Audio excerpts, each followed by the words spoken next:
11 অক্টোবৰত বিশ্ব সাহিত্যৰ সৰ্বোচ্চ সন্মান মানে সাহিত্যৰ নোবেল বঁটা দক্ষিণ কোৰিয়াৰ হান কাভলৈ হান কাভৰ ওপৰত মই এটা শ্বৰ্ট ভিডিঅ' এটাও বনাইছোঁ সাহিত্যৰ নোবেল বঁটা এইগৰাকীৰ ওপৰত আৰু এখেত হ'ল ফাৰ্ষ্ট এছিয়ান ওমেন যিয়ে মানে সাহিত্যৰ নোবেল বঁটা পাইছে দক্ষিণ কোৰিয়াৰ হয় হান কাভ 2016 চনত তেখেতে দ্য ভেজিটেৰিয়ানৰ বাবে আন্তৰ্জাতিক বুকাৰ বঁটা পাইছিলে হান কাভে চিৰনিদ্ৰাত ৰত্ন আমাৰ ৰত্ন মানে কাৰ কথা কৈছে আপোনালোকে গমেই পাইছে বাৰু পাৰ্চী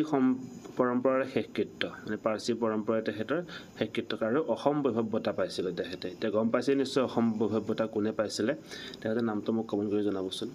টুক্ৰেশ্বৰী দেৱালয় ক'ত আছে গোৱালপাৰাত আহে কেতিয়াবা আহে আমাৰ দেৱালয়বিলাকৰ মেচ কৰা আহে তো টুক্ৰেশ্বৰী দেৱালয় আছে আমাৰ গোৱালপাৰাত 21st এছিয়ান ইণ্ডিয়া ছামিট লাওজৰ ভিয়েটনামত হৈছে টেনিছৰ পৰা অৱসৰ ল'লে ৰাফাল নাডালে 21টা গ্ৰেণ্ড শ্লাম তেখেতে জয় হৈছে আৰু 209 সপ্তাহ তেখেতে ৱৰ্ল্ডৰ 1 নম্বৰ হিচাপে আছিলে অষ্ট্ৰেলিয়ান অপেন জয় হৈছে 2 বাৰ ফ্ৰেঞ্চ অপেন জয় হৈছে 14 বাৰ ৱেম্বলেডন জয় হৈছে 2 বাৰ US অপেন 4 বাৰ অলিম্পিক গ'ল্ড পাইছে 2 বাৰ দুটা মানে ছিংগল আৰু ডাবলত তাৰপিছত ডেভিছ কাপ জয় হৈছে 2 বাৰ